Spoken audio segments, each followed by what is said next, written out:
Lizard Sees the World by Susan Tews. Illustrated by George Crespo. The lizard flicked his tail and rolled his eyes all around. He was getting ready to go on a journey. Other lizards only wanted to catch flies, but Lizard wanted to see the whole world. Lizard was planning to climb to the place where the sky meets the earth. When he reached the topmost edge of the world, he would look down. He would see the whole world below him. He wanted to tell the others all about it when he returned. Lizard darted off on his journey. Along the way, he stopped by the gurgling river where Trout was swimming. Trout said, "Good morning, Lizard. Are you going somewhere?" "Good morning, Trout," Lizard answered excitedly. "I'm going to see the world." Trout said, "Ah, the wet, bubbly world. It has powerful currents to take us wherever we want to swim.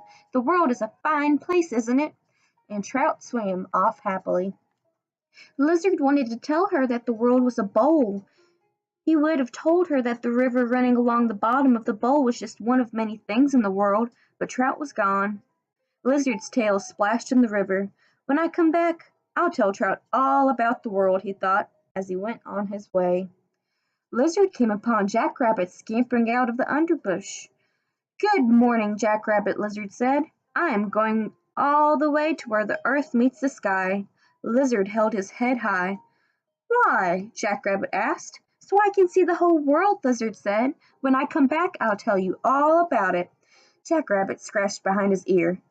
"I can tell you about the world, Lizard," he said. "The world is all green leafy things. The world grows delicious things to eat and makes a comfortable place for my little hairs. Look here."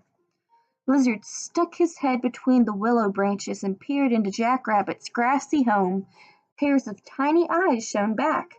Lizard knew that green leafy things were only a part of the world. He began to tell Jack Rabbit that the world was a bowl. But when he looked up, Jack Rabbit was gone, off to nibble some grasses. Lizard flexed his legs, then he ran along farther and farther. Soon Lizard reached the steep cliff wall. He hooked his toes into the crevices. He climbed and climbed. He came upon Hummingbird, hovering among the flowers. Hummingbird asked, "Where are you going, Lizard?"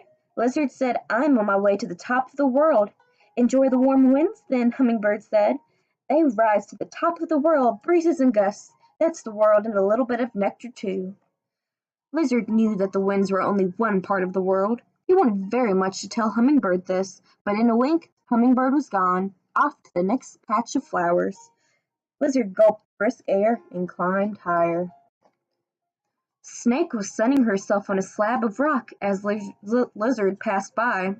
Snake said, "Lizard, where are you going?" "I'm on a journey to the top of the world," said Lizard. "Such a long journey," said Snake. "What will you do when you get there?" Lizard said, "I will look down and see the whole world." "You'll see rocks," said Snake. "Rocks everywhere. Warm on top, cool underneath. Nice rocks. But rocks all the same." Snake slithered away. She was gone before Lizard could tell her that there was much more to the world than rocks. Tired and hot, Lizard stretched out beneath Snake's shady rock. Soon he felt refreshed, and he continued on his way. Lizard climbed higher now. As he clung to the cliff, he looked at the mighty walls all around him. The cliff, with their crags and hollows, rose to the sky. He thought, "What a view I'll have when I reach the top! At last I will see the whole world. When I return and tell the other animals about it, they'll be amazed." Lizard pressed on, higher and higher. As he neared the very top, Lizard didn't think he could climb another step. When he looked up, he saw Eagle soaring high above him. Eagle called down, "Where are you going, Lizard?" "I'm going to the top of the world," Lizard called back. "Tell me, from where you are flying, can you see the whole bowl that is the world?" Eagle just laughed and soared away. Wondering why Eagle had laughed, Lizard climbed higher and closer to the rim. He pulled himself higher and higher. At last he poked his head above the top of the cliff. Lizard looked out beyond the rocky rim, and he saw that the world did not end at the cliff's edge. It only began there. The world went on in every direction for as far as he could see. Now Lizard understood why Eagle had laughed.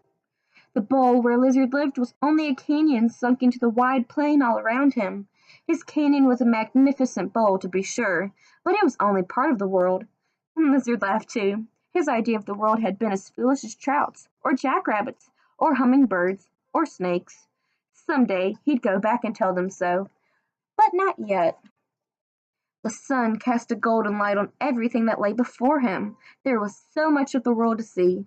Lizard flicked his tail and rolled his eyes all around, and then Lizard darted off to see the rest of the world. The end. Lizard Sees the World by Susan Tews, illustrated by George Crespo.